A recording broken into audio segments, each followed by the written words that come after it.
প্রথমেই অভিনন্দন স্পেন টিমকে তাদের ফিফা ওয়ার্ল্ড কাপ 2026 জয়ের জন্য।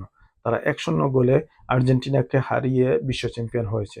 যদিও সত্যি কথা বলতে এই ম্যাচটা খুব একটা উপভোগ্য ছিল না। আমি এটাকে দারুণ কোনো ফাইনালও বলবো না।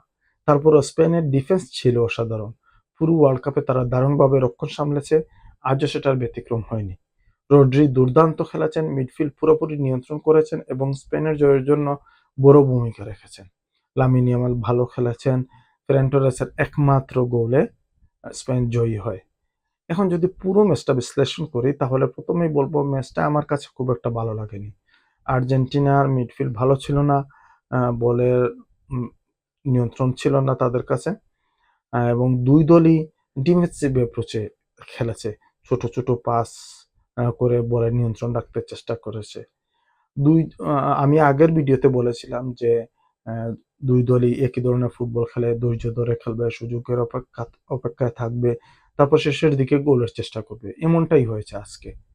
আর আজকের ম্যাচের টার্নিং পয়েন্ট ছিল এনজো ফার্নান্ডেজের লাল কার্ড পাওয়া। আমি ব্যক্তিগতভাবে মনে করি এটি লাল কার্ডের মতো কোনো ঘটনা ছিল না। আর আপনি যদি এই ওয়ার্ল্ড কাপে আর্জেন্টিনার খেলা লক্ষ্য করে থাকেন তাহলে দেখবেন আর্জেন্টিনা স্বভাবসুলভ খেলা শুরু করে 70 মিনিটসের পরে, 80 মিনিটসের পরে তারা অ্যাটাক করে বেশি। তার আগে কিন্তু বলের নিয়ন্ত্রণটাই রাখে, আর কিছু না। এবং গোলের বিশ্লেষণ যদি দেখেন তাহলে দেখবেন 19টি গোল করেছে তারা, তার মধ্যে 12টি করেছে 80 মিনিটের পরে। তো শেষ মুহূর্তে যখন লাল কার্ডটা আসে, তো এই লাল কার্ডটা আর্জেন্টিনার খেলায় দারুণভাবে প্রভাব ফেলছে।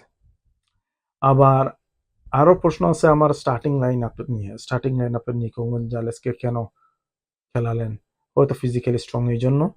ওই জায়গায় আলমাদাকে খেলাতে পারতেন, ডিপলের জায়গায় নিকো পাজ কিংবা লেসেলসোকে রাখতে পারতেন।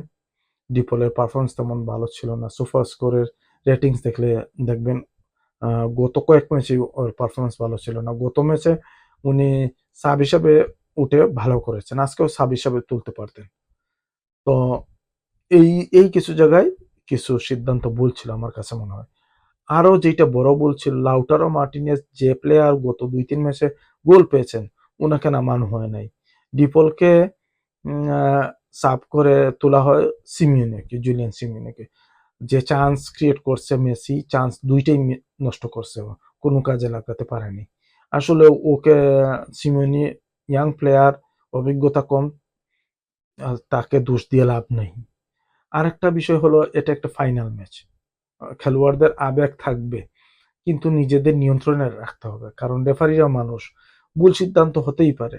কিন্তু সেই ভুলের কারণ যদি কোনো খেলোয়াড় লাল কার্ড দেখে তখন তাহলে পুরো দলটাই মূল্য দিতে হয়, পুরো দলকে মূল্য দিতে হয়।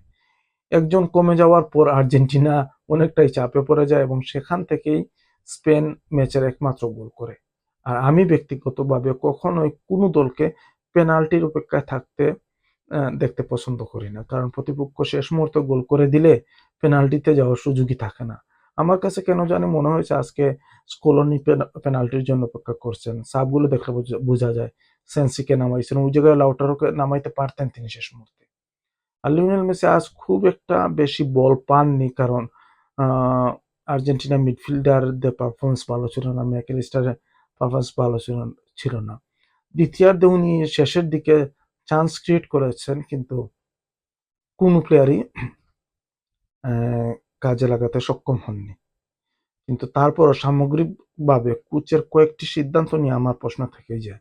সব মিলিয়ে যদি বলি পুরো ম্যাচের কথা, আমার মতে স্পেন তুলনামূলকভাবে ভালো খেলেছে, 20% ভালো খেলেছে। যদি আপনারা রেটিংস দেখেন, বলের দখল দেখেন, অবশ্যই তারা ভালো খেলেছে এবং তারা ডিজার্ভ করে এই উইন। অভিনন্দন স্পেনকে।